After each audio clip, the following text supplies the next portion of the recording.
Director Zhu, the Office of Interpretation and Guidance within the Commission's Division of Trading and Markets is responsible for determining Section 31 fee rates, correct?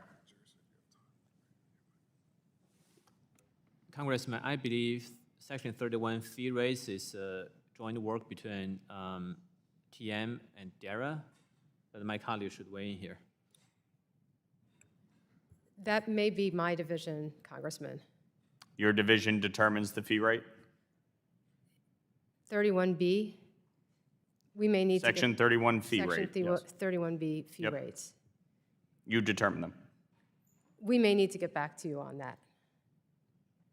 I'm sorry, neither one of you know who determines them? Congressman, perhaps if you could say a little more about Section 31B. Okay.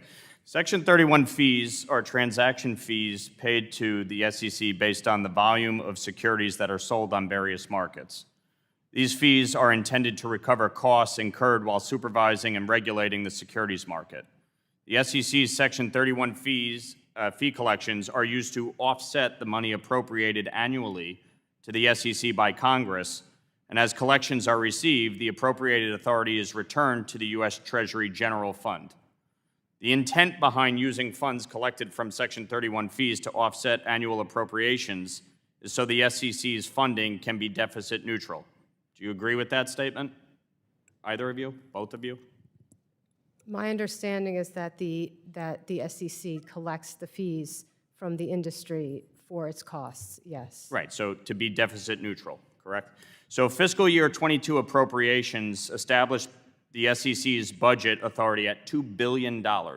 However, in the SEC's fiscal year 22 agency financial report released last November, the Commission reported that the SEC collected $1.586 billion in Section 31 transaction fees in fiscal year 22. That is $414 million shy of its budget authority, meaning that the SEC failed to repay $414 million of its appropriations back to the Treasury. And for clarity, that's more than the entire amount appropriated to the CFTC that same year.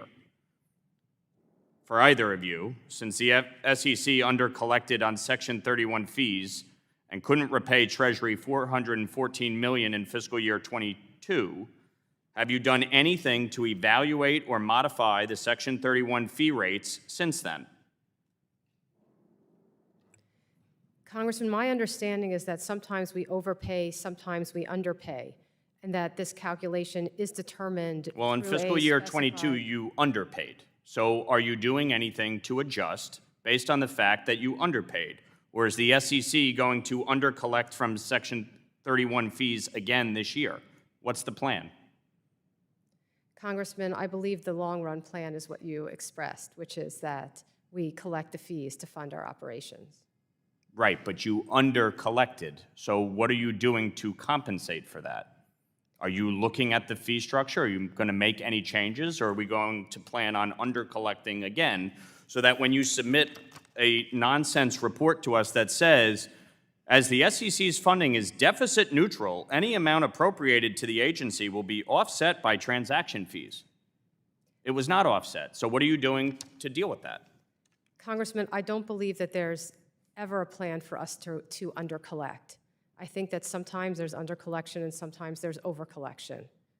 Right, but in this instance, you undercollected. So have you made any adjustments or even looked at it? It's a yes or no question. Have you even looked at how to deal with the fact that you undercollected last year? Yes or no? We periodically adjust the fee. I believe there's a new adjustment earlier this year. We're happy to send you the details. That would be wonderful if you could.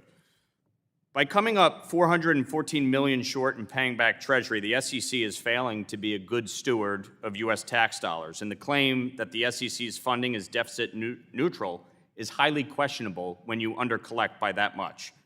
So you need to come back to us with a plan for how you're going to rectify that. The SEC recently proposed amendments to expand and update Regulation Systems Compliance and Integrity, SCI. The proposal would expand the scope of SCI entities to include certain registered broker-dealers for the first time. Feedback from market participants on this proposal suggests that the actual costs for this proposal are in the billions of dollars as a result of the SEC's attempting to micromanage the technology setup of individual firms. Yet these enormous compliance costs are conveniently absent from the SEC's cost-benefit analysis. Why did the Commission fail to acknowledge these costs in its economic analysis?